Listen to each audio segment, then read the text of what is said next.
Ano mag-stop? The drop frame. Okay na, yun na. Padayon na. Stop sa kayo na ako.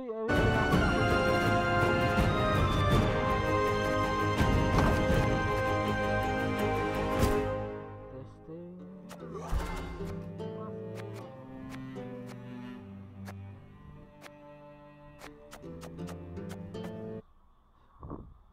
Hindi na makita na.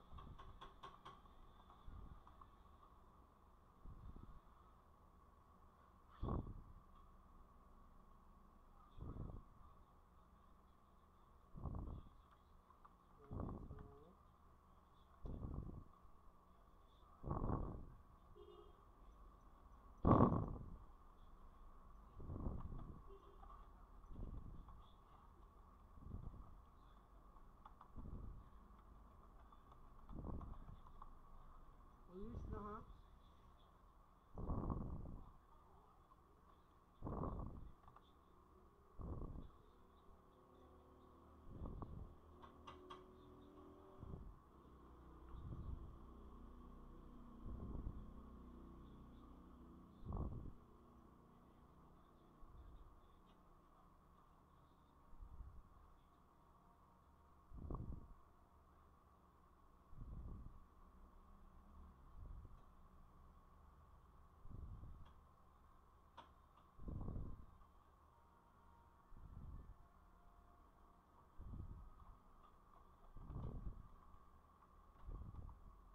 Check to kung live ba ko.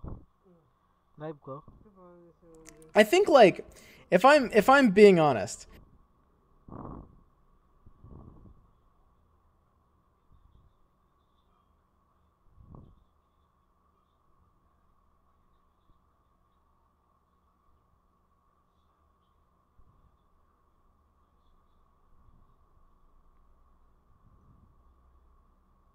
Email.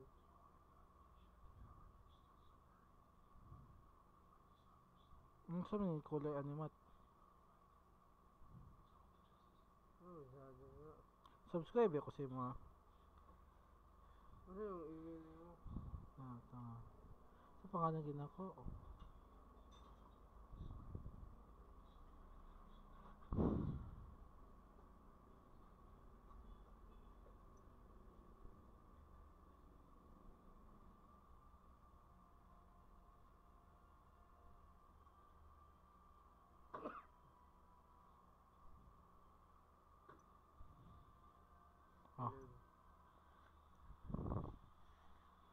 Paano makita ko ang sani?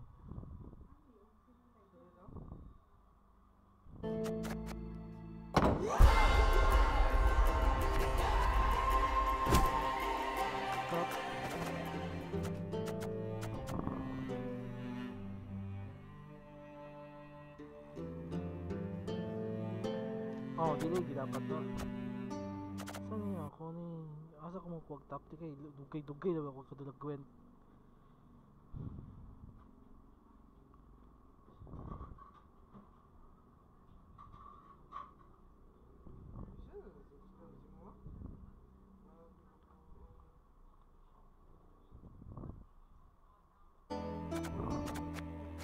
Ikaw na ah.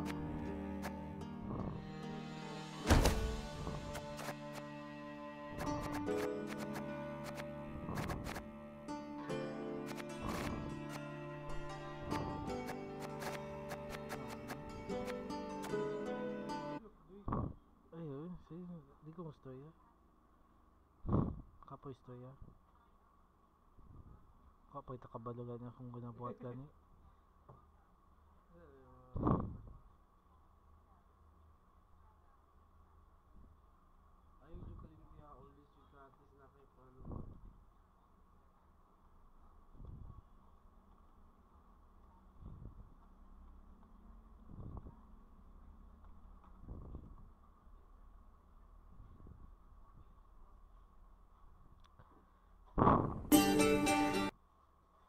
So here's the deck, guys. Enjoy.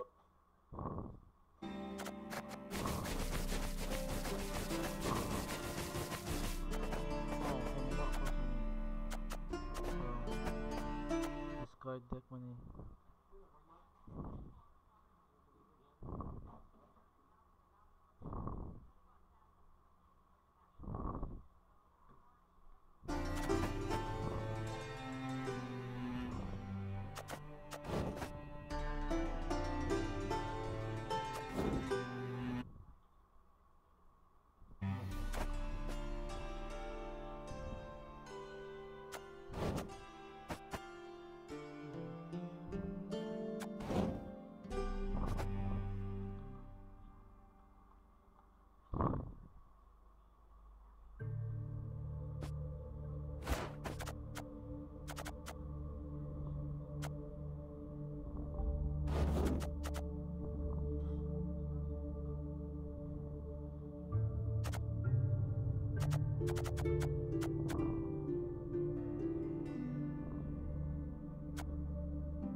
300. Ay, 200.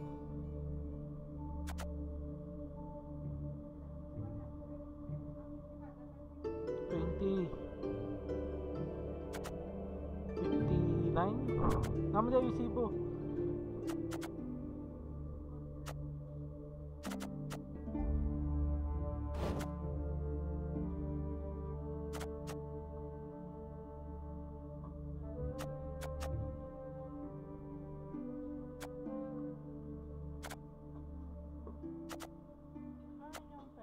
Oo, nag-start agad.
Enjoy it. The amount of cards you want to discard.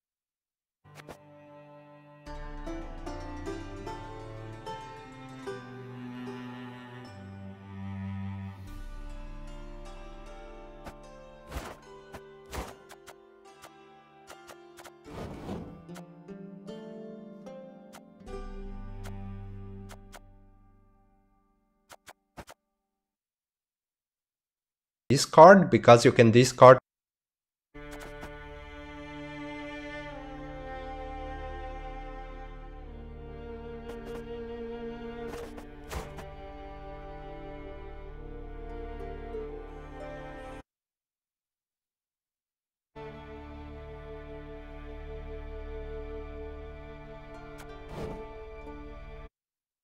one Savage Bear to get more value out of the second, and you also don't want to play Uncreate Warriors from hand, so you can also discard those. So here's the deck, guys, enjoy it. Of course, friend.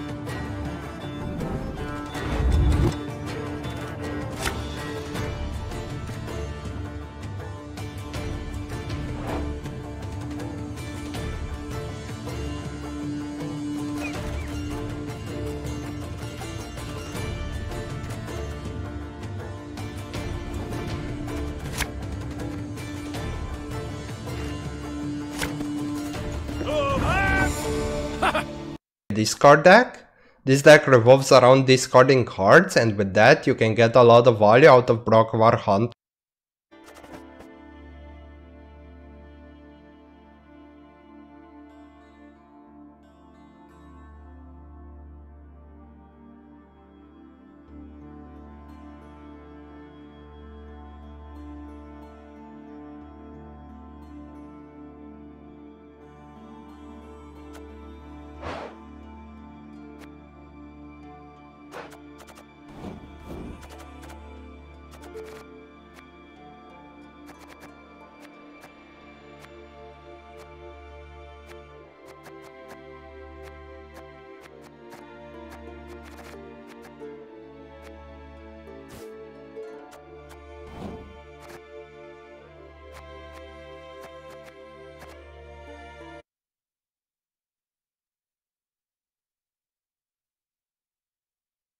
hunters. You also have Roach, Cardonex and Unicorn if you need some points. And this deck has pretty decent amount of cards you want to discard, because you can discard one Savage Bear to get more value out of the second. And you also don't want to play Uncreate Warriors from hand, so you can also discard those. So here's the deck, guys, enjoy it. Of course, friend. Points. And this deck has pretty decent amount of cards you want to discard, because you can discard one Savage Bear to get more value out of the second. And you also don't want to play Uncreate Warriors from hand, so you can also... This deck revolves... Guys, today is Skellige discard deck. This deck revolves around discarding cards, and with that you can get a lot of value out of Brokvar Hunters. You also have Roach, Cardonex and Unicorn if you need some points. And this deck has pretty decent amount of cards you want to discard, because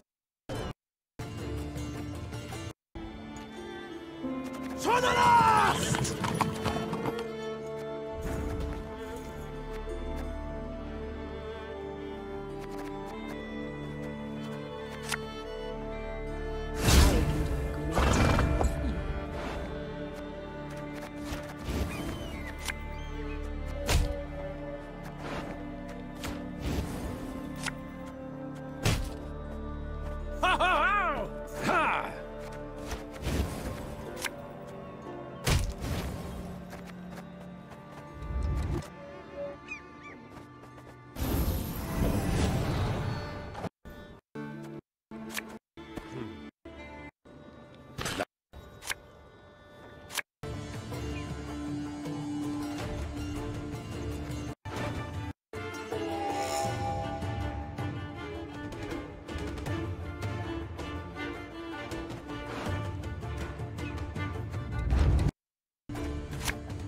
discarding cards, and with that you can get a lot of value out of Brokvar Hunters. You also have Roach, Cardonex and Unicorn if you need some points. And this deck has pretty decent amount of cards you want to discard, because you can discard one Savage Bear to get more value out of the second. And you also don't want to play Uncreate Warriors from hand, so you can also discard those. So here's the deck, guys, enjoy it.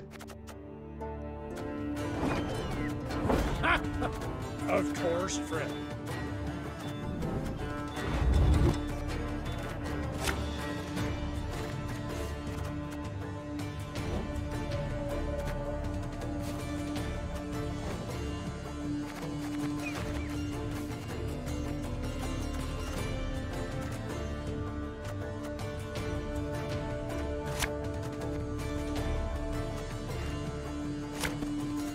Oh, ah!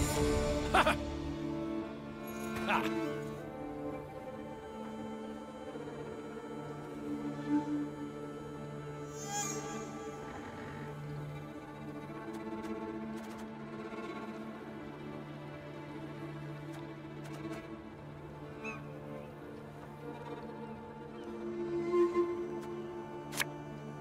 Hey, listen here. Listen well. Let's not get in the way of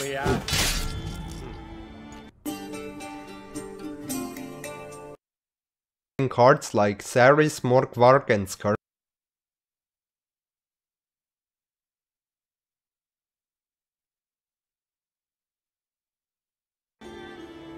To the last!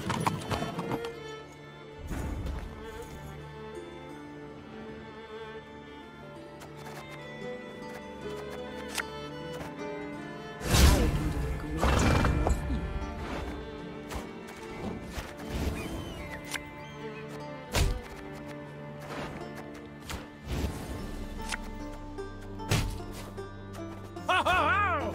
Ha!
Gwent's tie cellmate tower.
The gods are with us!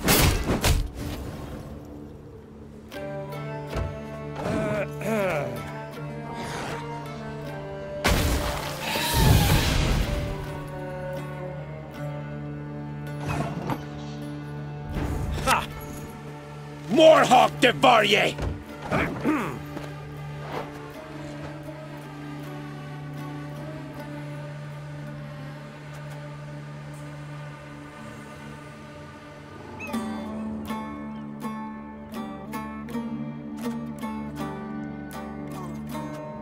I'd be the best and last.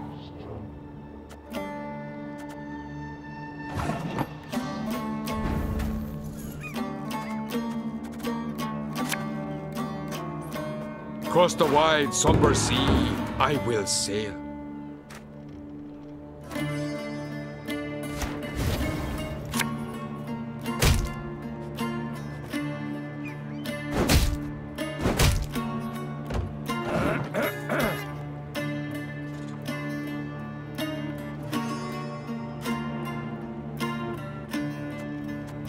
Soon, sisters. Very soon.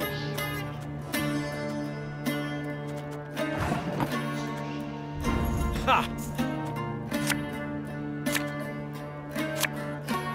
You stand before the Queen of Skellige.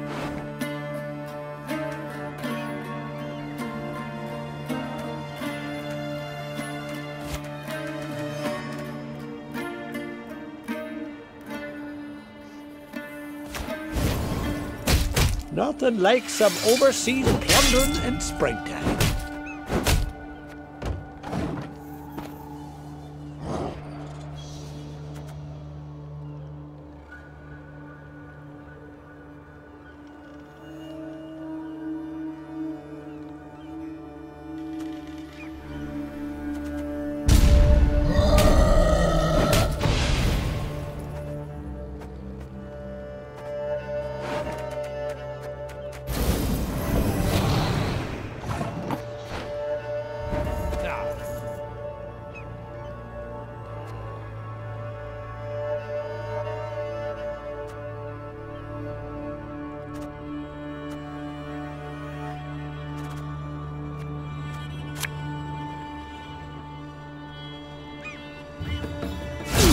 That might even be amusing.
We'll follow you always into the fair.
Blood everywhere!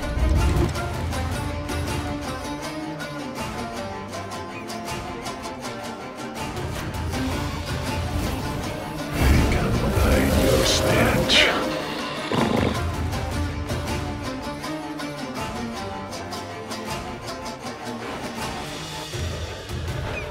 Ledwed Varledo Sial Noga. Ha!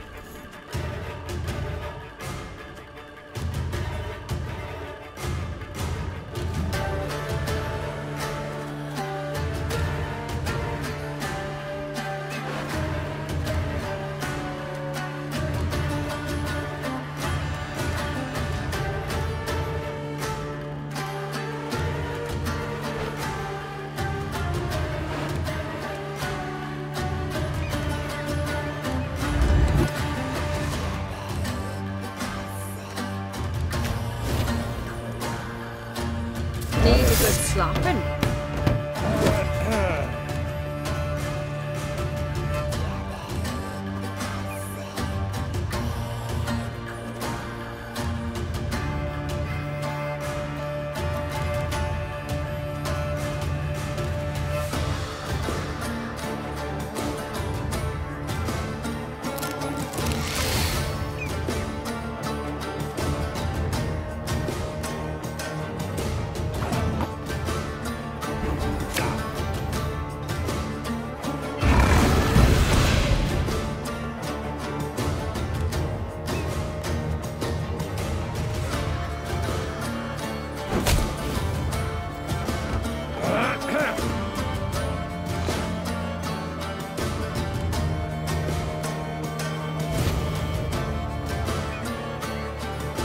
Naivety is a fool's blessing.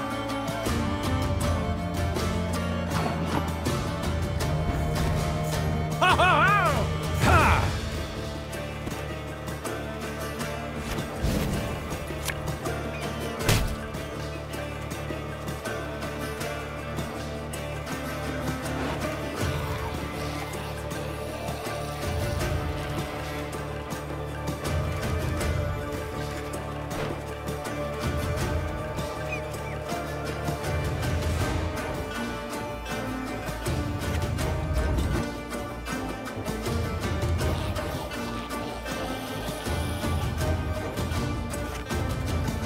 Don't you pester me.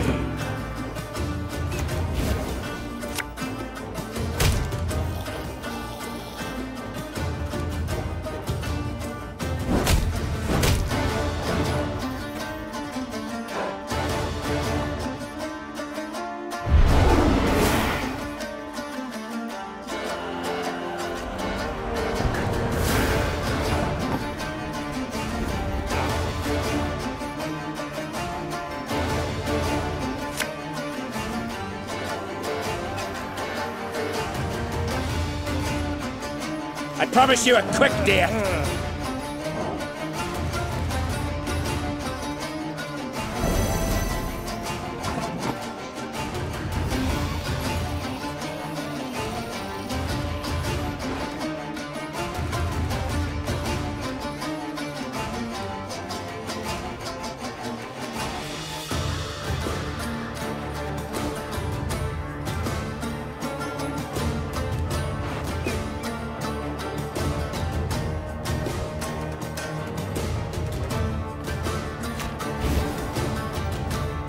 We'll greet him with fire and iron.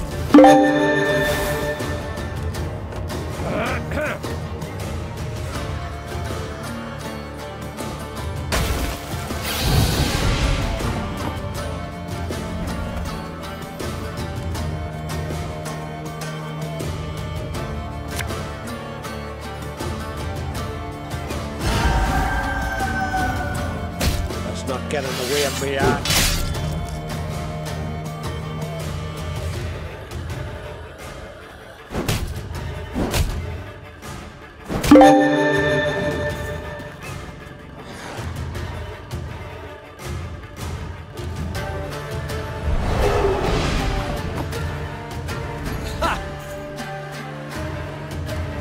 Ariel's been chosen. Can God speak to him?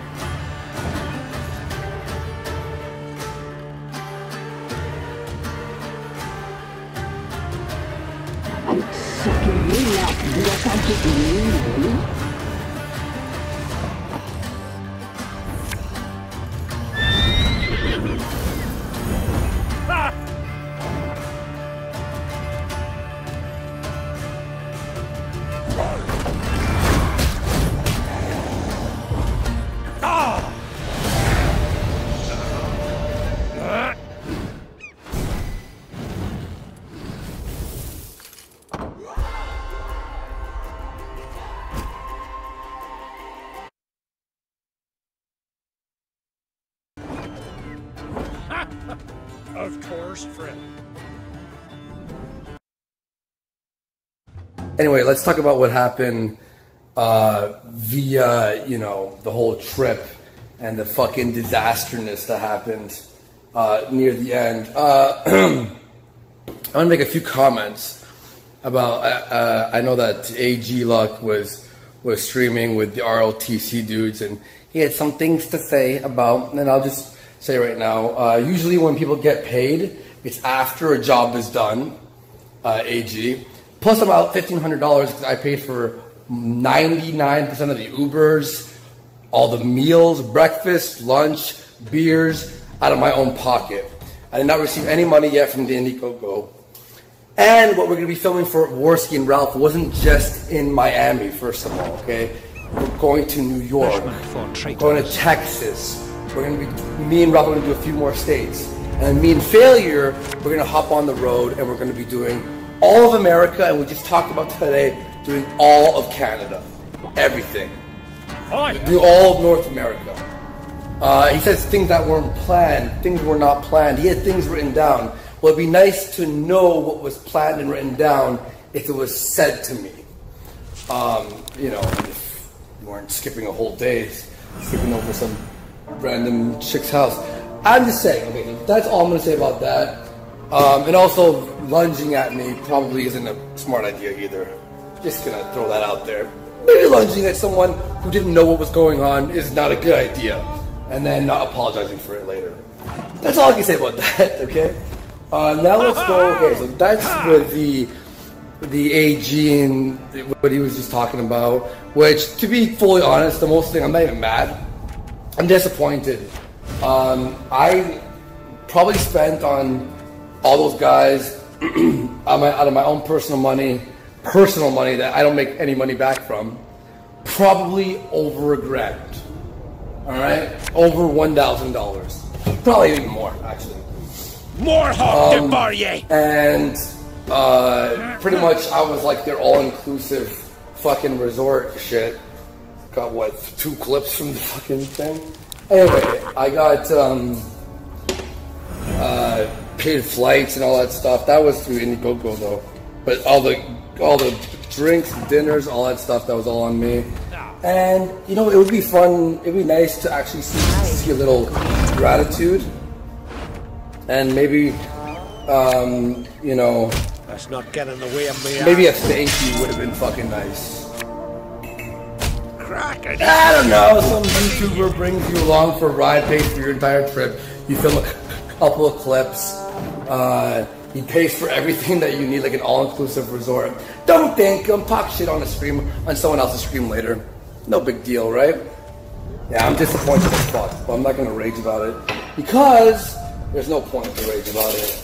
And if he's going to be talking about what his perspective is, I'll talk about what my perspective is. And my perspective is the lack of gratitude all around that has been fucking quite disturbing, to be honest with you. It's quite disturbing and fucking annoying, if I may say the least. That when you fucking reach out and you put your hand in your pocket and you give people stuff and then they fucking lunge at you, man, that's fucking insane. That's insane. I'm blown away. It's okay though. I'm gonna definitely have to stop fucking trusting people. That's for sure. Andy, you were mange as a pregnant teen thought. Ag was just trying to help you with a dumpster fire you and the gun who swims with a shirt on created.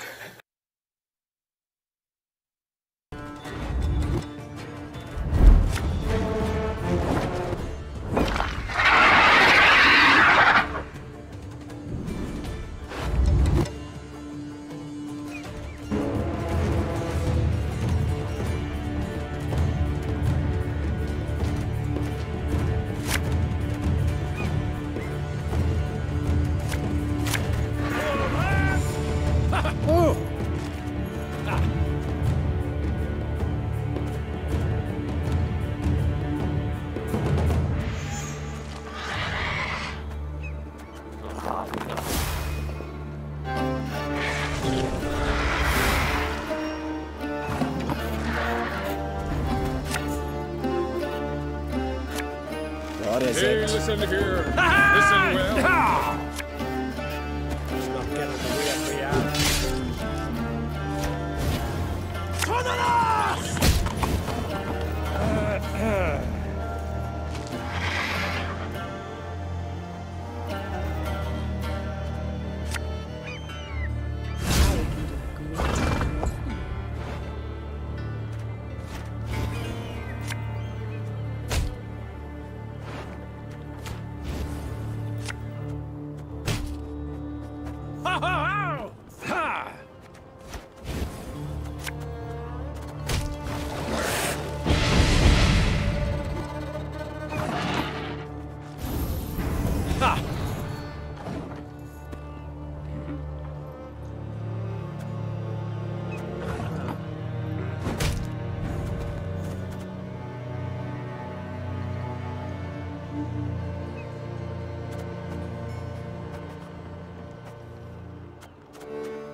Stand before the Queen of Skellige. I will see.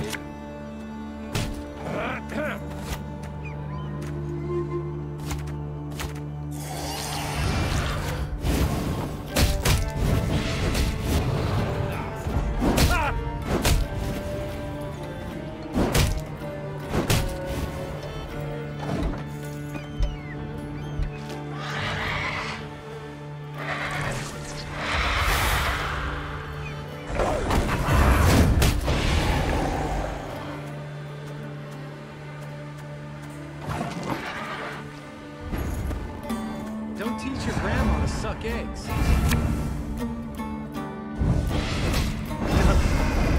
No! Bloody non-humans. Just what do you think you're doing?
Warhawk Devarye!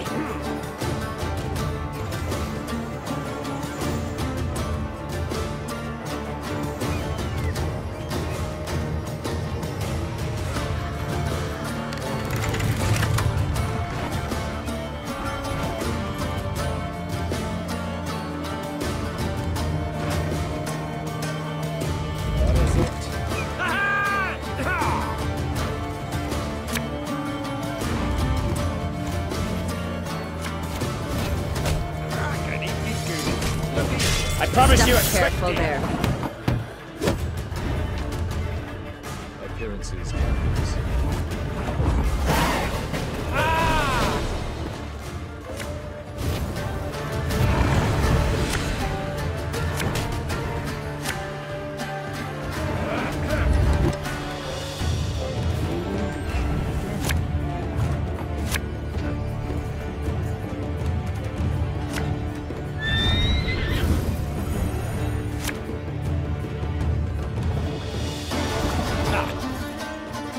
critical thinking. A sign of healthy life. Warhawk Devarye!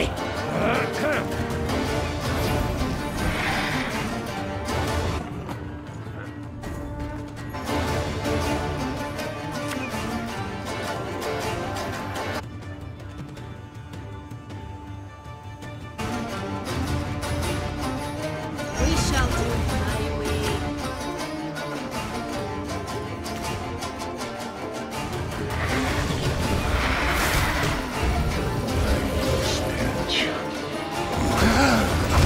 Golden Dragon!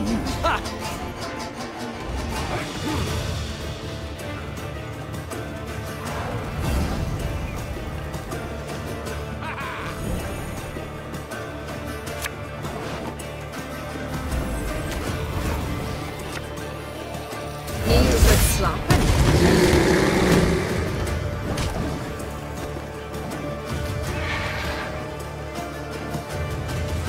I killed for less.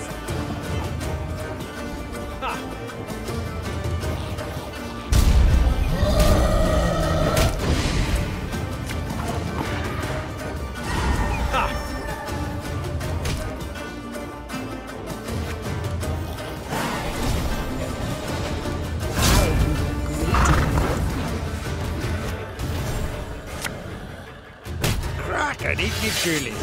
We will never bow to the invader. Nothing like some overseas wandering in springtime. How? Tom!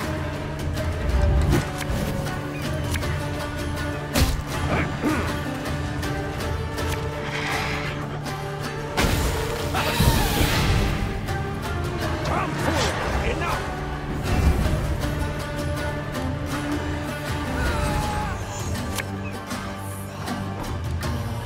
You have my thanks. Hey, listen here. Listen well.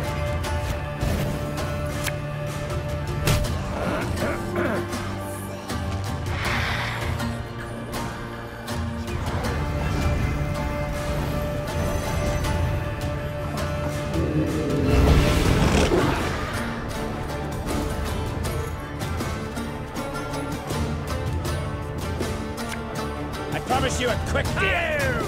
Tom!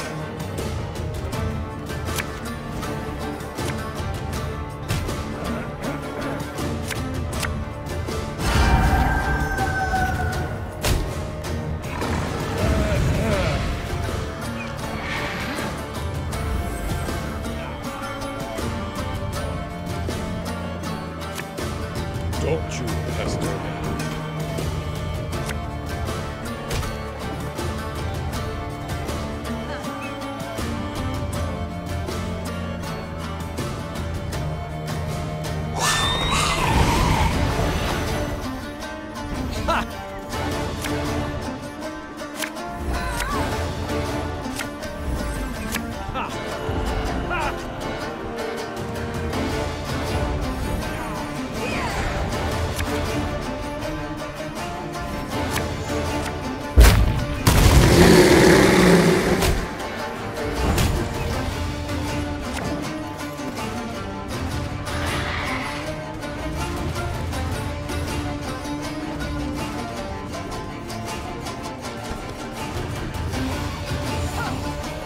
We're all dressed up just for you.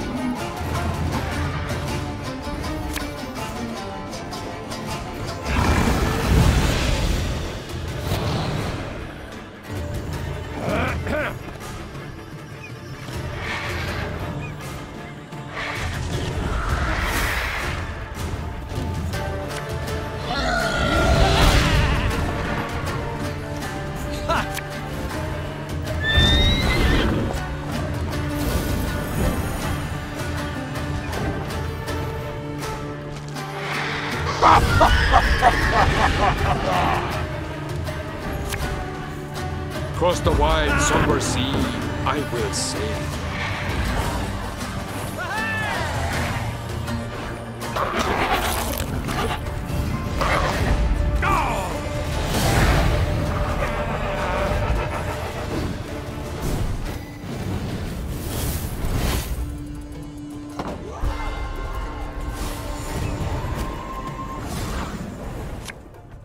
More hawk before ye!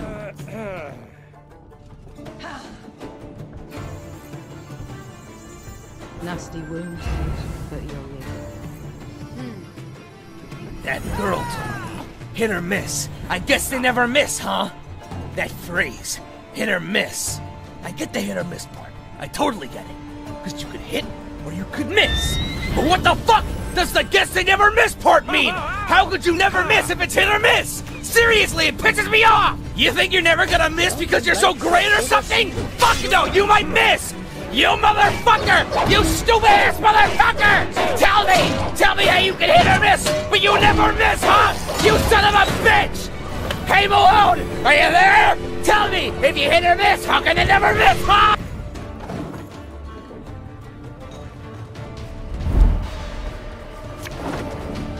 Sit at my table and let's drink.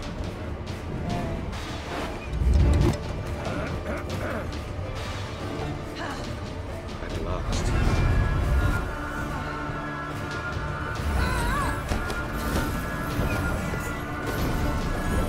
Oi!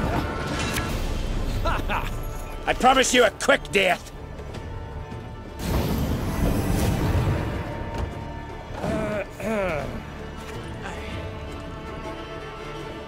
We shall do it my way.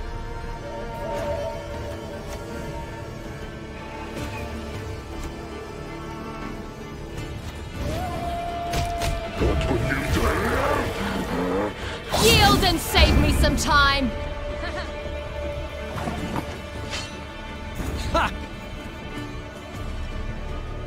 Another battle, another entry in the Chronicles.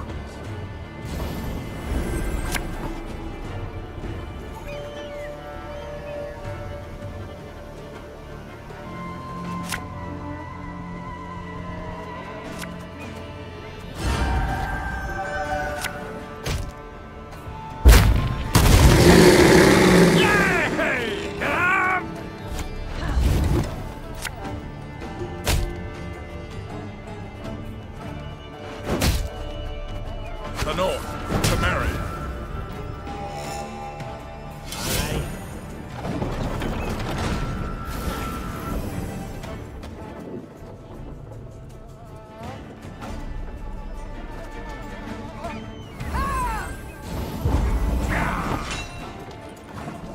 Ha!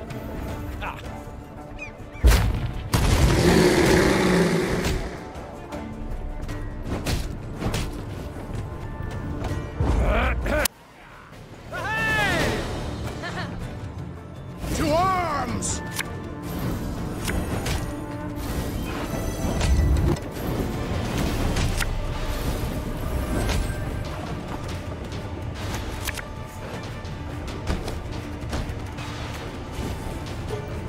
We'll follow you always!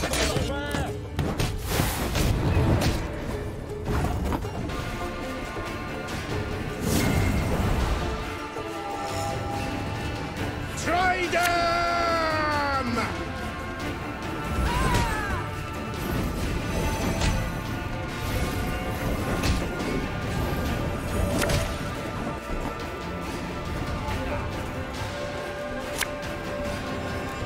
Blood! Blood everywhere!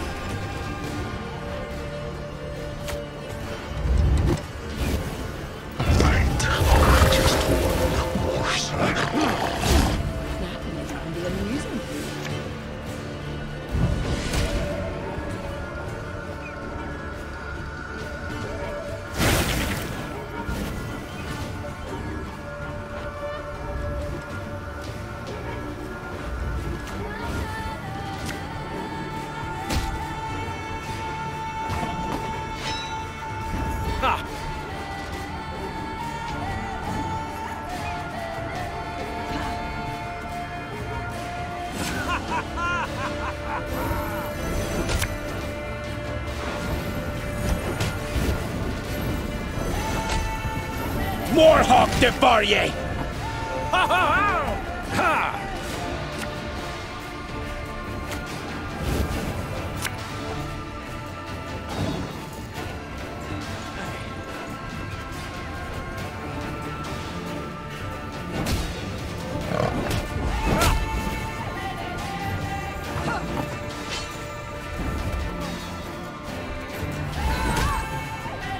Stand and fight!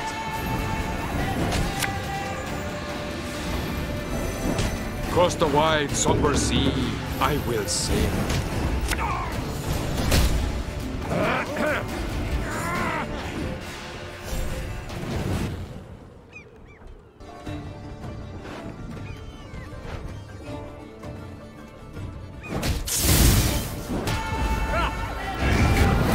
Your stench. Ha! Stand and fight!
Dole! Blasana!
We'll follow you always!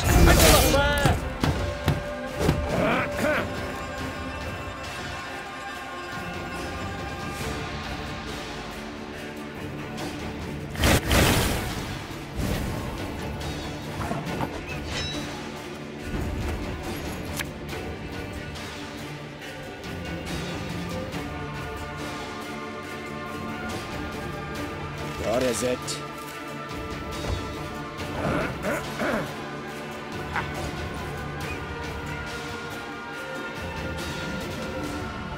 May your sword and arm be one. Yay!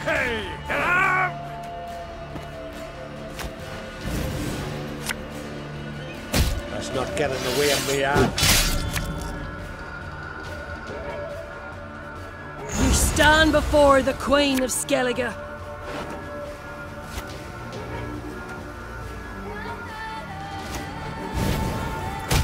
Crack and eat your goolies. Look at here.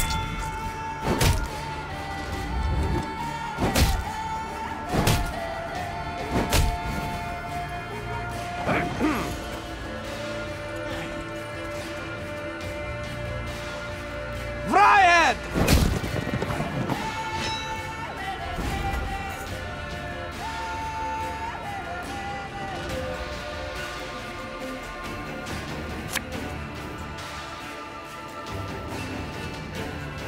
I suppose. And the end.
Moonlight Sonata. I remember the last time I played this. Think you can still play it? You mean right now? I don't know. It's been a while.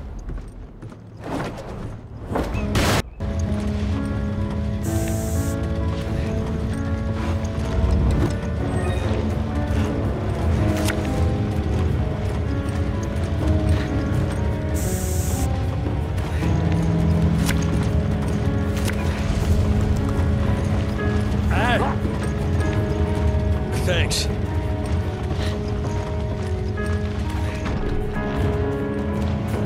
Ha!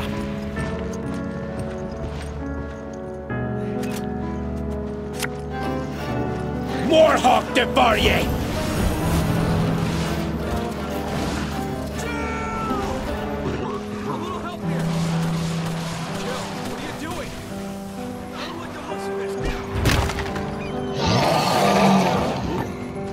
It's me, Chris.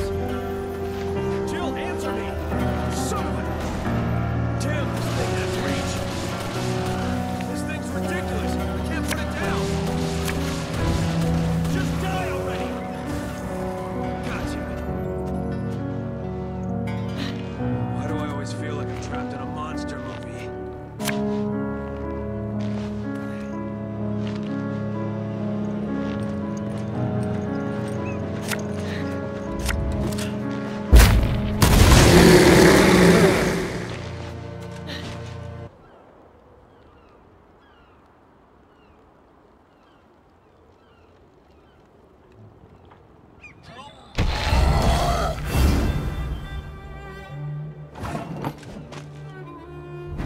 Ha!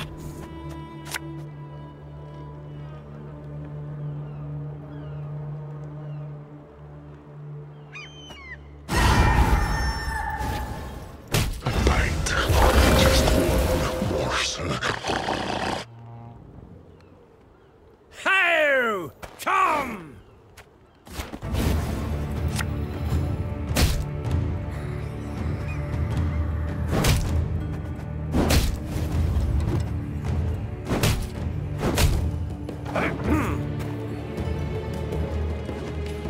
Not much left of that work. Ha!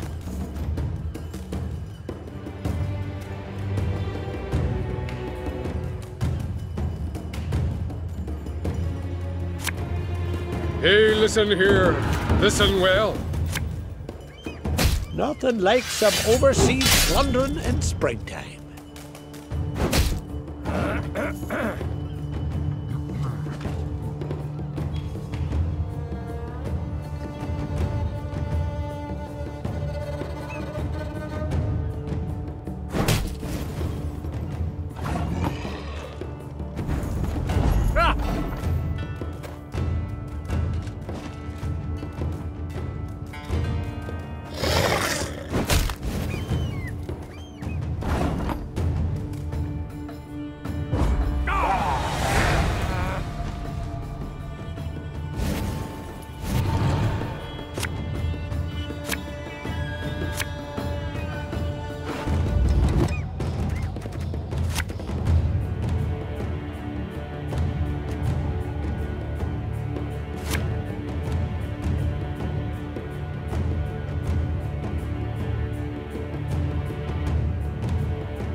What is it?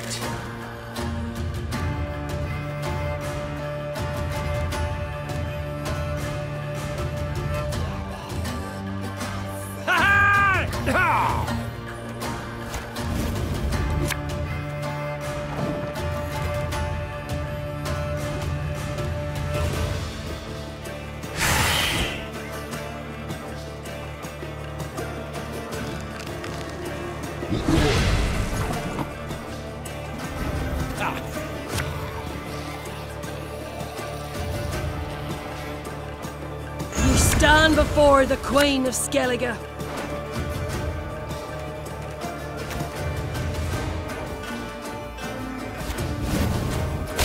Let's not get in the way of the axe.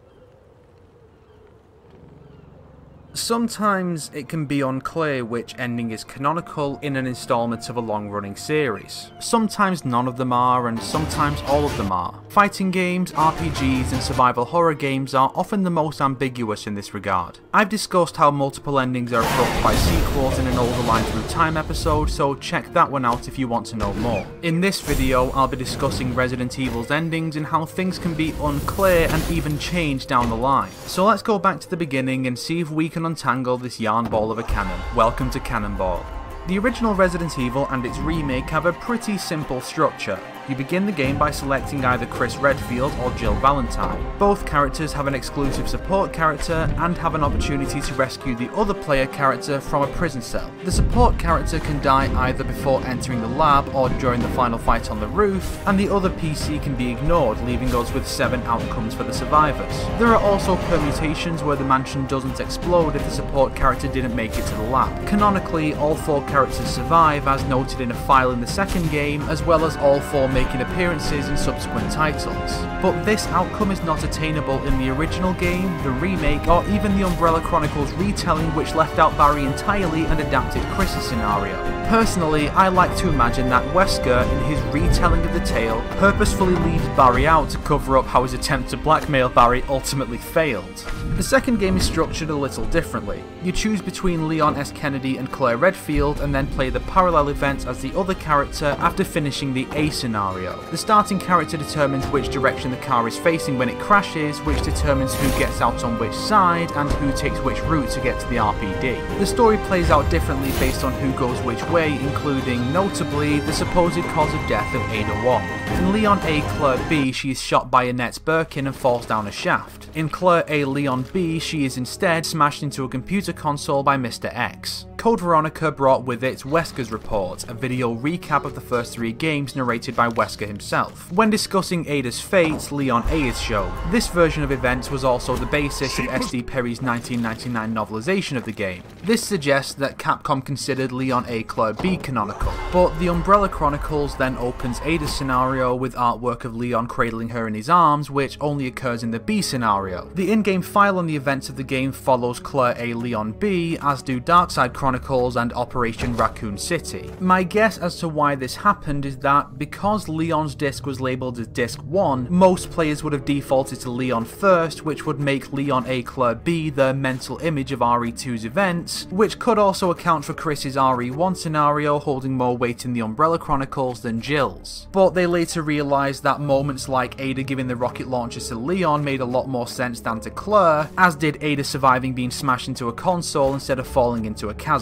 I'll save discussion of the 2019 remake until the end for those that want to play the game blind. I don't do spoilers. Resident Evil 3 only has one scenario, but the player is given choices at certain points in the game which can determine the route they take and the order of events. Towards the end, one of these decisions determines the fate of Nikolai. In one scenario, he is killed by Nemesis, allowing Jill and Carlos to escape the city via helicopter. In the other, he takes the chopper himself, but Jill and Carlos are picked up by another chopper piloted by Barry. A file in Resident Evil Survivor confirms Nikolai to have survived, and the chopper is shown with another pilot in the Umbrella Chronicles, but once again, Salty Wesker refuses to acknowledge Barry whatsoever. Resident Evil Outbreak features 40 different endings based on the fates of the 8 main characters. These are: the character is cured of the T-virus and has a spur sample for mass production, they're cured but don't have the spur, they're not cured and turn into a zombie, and a handful of special endings for certain pairs of survivors not being cured. Its sequel, Outbreak File 2, while using the same characters, has different scenarios with a different escape method. There is a bad epilogue where the player fails to save the scientist Linda, which suggests the virus spreads worldwide. Each character has a dedicated good ending if they do manage to save her though. I don't know which of the 2 games is considered canonical, probably the most recent one, but the only character currently confirmed to have survived is Alyssa Ashcroft, who wrote an article on the disappearances in Dulvey, Louisiana a year before RE7. In the Darkside Chronicles' Operation Javier scenario, Manuela Hidalgo uses her T-Veronica infected fiery blood to assist Leon and Krauser in the final battle with her mutated father. If the battle lasts more than 10 minutes, Manuela loses too much blood and dies. If the battle takes less than 10 minutes, Manuela lives. The final scenario, replaying the final 2 stages with Krauser's inner thoughts being heard, yields an alternate version of the ending cutscene to foreshadow Krauser's role in RE4. It's based on the good ending, supporting that as canonical. Operation Raccoon City being non-canon had the potential to allow the player to massively disrupt the canon storyline in their interactions with the established characters, but it all boils down to one decision at the end, a la Mass Effect 3. When the team catches up to Leon, each member gets to choose whether to try and kill him and Claire to get back into Umbrella's good graces after Umbrella betrayed them for no reason, or they can logically yet predictably side with Leon and let them go as a fuck you to Umbrella. The two sides then fight to the death to determine the incredibly limp outcome. I only bring this game up because someone would complain if I didn't, and it's a good way to pad out the video to tech weight. Revelations 2 has two endings based around the development of Moira Burton. Each episode is played first as Claire and Moira, then as Barry and Natalia 6 months later. During the boss fight in Claire's portion of episode 3, Claire is pinned down and struggles to reach her gun, so Moira, who is afraid of guns, has to get to it for her. If Claire gets to it first, she finishes the boss, and then Moira will give in to her fear in episode 4 and die, allowing Alex Wesker to take over Natalia's body in the bad ending. If Moira gets the gun and overcomes her fear, she lives long enough to be saved by Evgeny, allowing her to intervene in Barry's final battle and lead to Alex's death in the good ending. A later bonus episode focused on Moira during the 6 months between Claire and Barry's sections, confirming that the good ending is canon.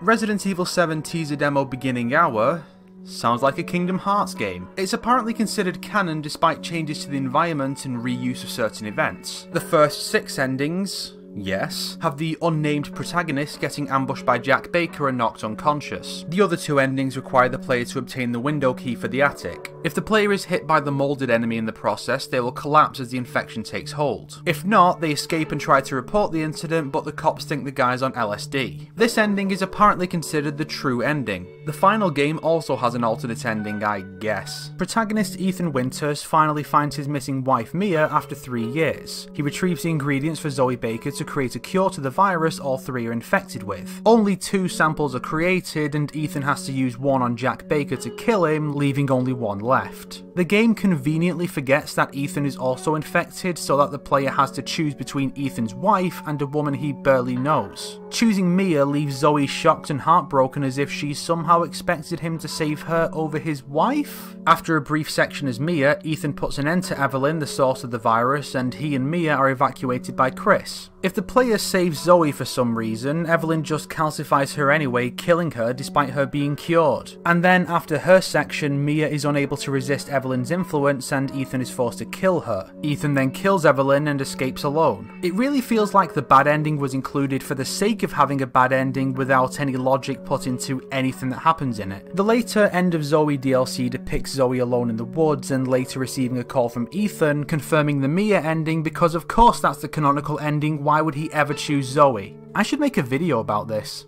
RE7's Daughters DLC follows Zoe right after Evelyn is brought into the Baker household. Playing normally and trying to escape via the garage leads to Zoe being beaten by her mind-controlled parents, and the ending text makes it clear that this is not the true path. Going off the beaten path to find the emblem pieces to unlock the back door allows Zoe to enter the trailer where Mia is resting, only to be cornered by Evelyn. This time the text confirms that this is what happened, even if Zoe really didn't have a reason to search hidden places for the emblem pieces. And finally, the RE2 remake again has A and B scenarios, kind of, but it's deceptive. It actually falls somewhere in between RE1 and RE2 structures. There's very little continuity between an A scenario and its corresponding B scenario, with both playing out largely the same. And very little actually changes between one character's A and B scenarios, with the most significant plot divergence being that A has them meet Marvin, while B has them fight the final boss. The actual plot of this version is an amalgamation of all prior scenarios. For example, Ada's supposed death comes from Leon A, but Leon then kills Mr. X like in Leon B. Sherry is infected with the G embryo as in Claire A, but also witnesses her mother's death a la Claire B. It even draws a little on Darkside Chronicles, as G. Birkin is dealt with by decoupling the train cars and letting the explosion catch up to him, instead of stopping the entire train and running the rest of the way as in the original. As I discussed in the Align Through Time episode on game remakes typically replace the original in the canon, and this is undoubtedly going to be the case here. Like how newer depictions of RE1 draw on the remake rather than the original, I can't see them using older RE2 designs in flashbacks or the original location layouts in 3make. As for which of this game's scenarios is now supplanting the original in the canon, I'm going to guess it's a combination of Leon's first run and Claire's second. It makes more sense for the cop to be the one to investigate the petrol station incident than the college student. Likewise, Leon's relationship with Marvin and attempt to aid the officers feel more appropriate than Claire having that role, and having Claire defeat Birkin at the end, giving each hero one antagonist to destroy, fixes how weirdly unbalanced the A and B scenarios were in the original. So as you can see, the series runs the gamut of different approaches to multiple endings games can take. One is clearly the true canon, one is canon but it changes later, it's ambiguous, multiple are canon at once, or none of them are canon. It also showcases how endings can be the logical result of the actions and motivations of the character, or just disregard that gay shit and do whatever because who needs logic or consistency, am I right my fellow MK writers? I will never not be bitter. If you liked this video, why not subscribe and support me on Patreon like these fine people here? If not, then make sure to share it with your enemies so they can suffer along with you.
The Resident Evil 2 remake is one big love letter to the original game and to fans of the series. That means that the game contains loads of references to the original game plus a few nods to other Capcom titles. Today we take a look at 20 of my favourite Easter eggs or references in Resident Evil 2 remake.